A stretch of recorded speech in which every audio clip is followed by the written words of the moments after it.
Bismillahirrahmanirrahim. Assalamualaikum warahmatullahi wabarakatuh. Wilujeng enjing sadayana sampurasun. Patepang deui sareng Bapak Yanwar Yusuf dina pelajaran bahasa Sunda khususna kanggo kelas 8 SMP Pulde Amu Hajirin.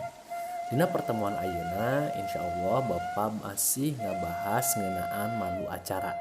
Anu mana sataacana urang atos ngabahas dimulai definisi bagian-bagian mandu acara, terus hal-hal anu kudu diperhatikan lamun urang macakeun naskah mandu acara jeung sajabana. Nah dina pertemuan ieu urang masih ngebahas atau urang masih ngalajengkeun materi ngeunaan mandu acara. Oke, satacan dikawitan mangga kanggo hidup sadayana kanggo pengabsenan nya tong hilap langsung ditulis di kolom komentar ku cara nuliskeun nami lengkap sareng kelasna masing-masing ya. Oke, langsung wae mangga disiapkan buku paket sarang buku catatanna. Oke, minggu kamari urang tos ngabahas ngeunaan hal-hal anu kudu diperhatikeun upami urang jadi MC. Nah, nya ngemutan deui pangintennya naon wae sih hal-hal anu kudu diperhatikeun lamun urang jadi MC teh. Nah, nya aya di halaman 83 anu teu acan terang mangga digaris bawahi sareng ditandaan nya. Jadi hal-hal anu kudu diperhatikeun upami urang jadi MC teh kahiji anu mandu acara atau MC teh kudu bener-bener nyiapkeun pokok-pokok acara. Anu kadua kudu paham nya kana situasi jeung kondisi acara. Nu katilu ngagunakeun kalimah-kalimah anu efektif nya teu ngayayai teh ya. Terus anu kaopat nyaeta kudu bisa mintonkeun kapribadian kalawan luwes. Sadang anu kalima nyaeta kudu bisa nyiptakeun suasana acara jadi hegar tur pikaresekeun. Nah, eta hal-hal anu kudu diperhatikeun lamun urang jadi MC nya. Oke, salajengna Bapak bakal ngabahas materi salajengna ngeunaan perkara kecap panyeluk. Mangga sadayana dibuka langsung halaman 85 nya, halaman 85. Oke, langsung wae kana definisina. Di dieu nu sebut kecap panyeluk teh nyaeta kecap anu pancen nya, kecap anu pancena nu ngandung fungsi pikeun ngebrehkeun atawa ngajelaskeun dituna rasa panyaturna. Jadi di dieu kecap panyeluk teh nyaeta kecap pancen anu ngandung fungsi pikeun ngebrehkeun dituna rasa panyaturna.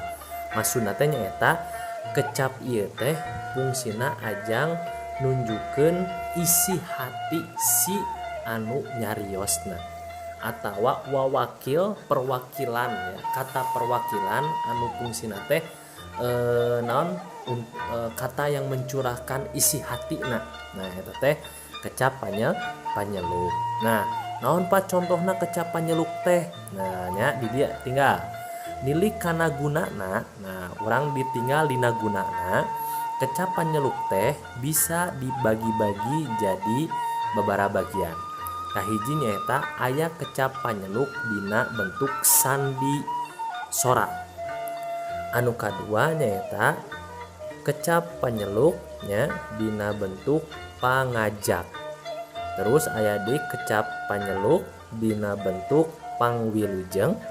Sareng anu kaopat nyaeta kecap panyeluk dina bentuk panghaturan. Nah, naon contohna? Contohna di dieu anu bentukna teh nyaeta sandi sora.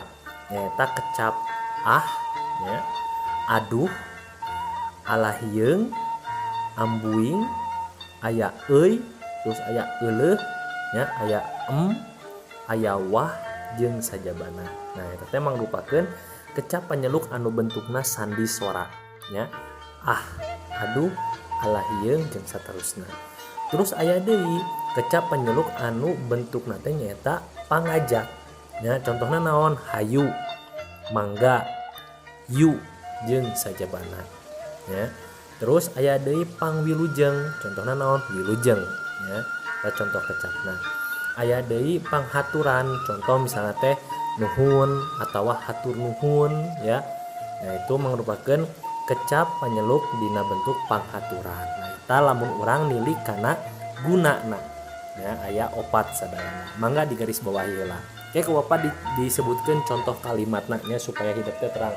Oh ternyata kecapan nyeluk teh pas kieu kalimatna teh nya. Nah eta kang anu biela milik kana gunana. Oke, salajengna nyaeta lamun misalnya orang ditinggal ya dina sikap atau rasana ya dina lamun orang ninggal kecapan nyeluk dina sikap atau rasana ia biasa dibagi jadi sabaraha jenis deh ya. Lamun tadi mah ditinggal dina gunana, lamun anu ieu mah nu kadua nyaeta ditinggal dina sikap atau rasana nyaeta tiasa dibagi jadi 8 jenis ya. Naon wae nu 8 jenis teh? Kahiji nyaeta nuduhkeun sikap negatif, nu kadua nyaeta nuduhkeun sikap positif, anu katilu nuduhkeun sikap kaget, anu kaopat nuduhkeun rasa gumbira, anu kalima nyaeta nuduhkeun rasa tumamprak, nu kagenep nuduhkeun rasa hariwang, anu katujuh nuduhkeun rasa tentrem, nu kadalapan nyaeta nuduhkeun rasa nyeri. Nah, jenis-jenis kecapan nyeluk lamun ditinggal dina sikep jeung rasana. Oke, kumaha bakal dijelaskeun hiji-hijinya. Oke, nu kahiji nyaeta nuduhkeun sikap negatif. Contoh kecapna naon? Contoh kecapna euy, i, hu, waduk, ih, naha jeung saterusna.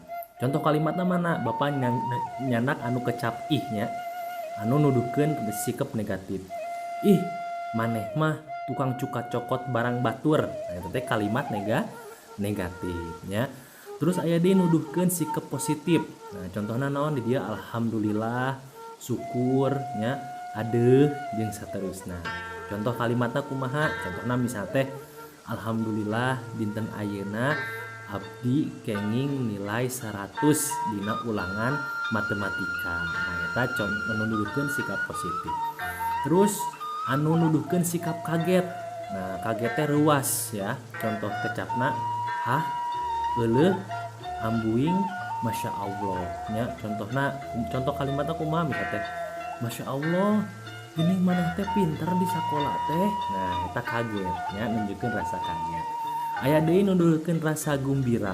Nah, contoh kecapna naon? Hore nya, aya lakadalah jeung saterusna. Nah, contoh anu hore urang menang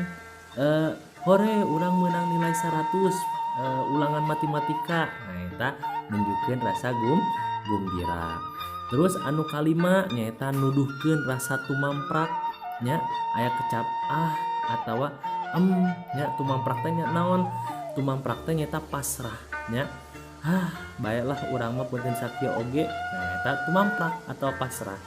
Anu kagenep aya rasa hariwang nya. Contoh kecapna naon? Boa-boa, palang siang jeung sajabana. Contoh kalimatna misalnya teh aduh can balik wae si ieu teh ye, buah-buah cilaka di jalan. Nah, hariwang nunjukkeun hariwang nya. Aya tentrem, ya Allah alhamdulillah jeung sajabana nya. Ya Allah meuni endah-endah pisan ya Allah meuni endah-endah pisan suasana di dieu teh. Nah, eta nunjukkeun rasa tentrem nya. Anu ka-8 nyaeta rasa nyeri nya. Contohna naon? Aduh, alah ieu. Nah, ya contohna aduh suku urang katajong. Nah, eta nunjukkeun rasanya nyeri. Nah, itu teh mangrupakeun kecap panyeluk. Sakali deui kecap panyeluk lamun ditinggal dina gunana dibagi jadi 4 bagian nya. Kahiji sandisora, pangajak, pangwilujeng, jeung panghaturan. Lamun ditilik dina sikep jeung rasana dibagi jadi 8. Kahiji aya sikap negatif, sikap positif, sikap kaget, sikap rasa gumbira, rasa tumamprak, rasa hariwang, rasa tentrem jeung rasa nyeri. Nah, kitu panginten mangga ditandaan nya di buku paketna. Tur nuhun kana perhatosanana. Hapunten bilih aya kelapatan. Assalamualaikum warahmatullahi wabarakatuh. Sampurasun.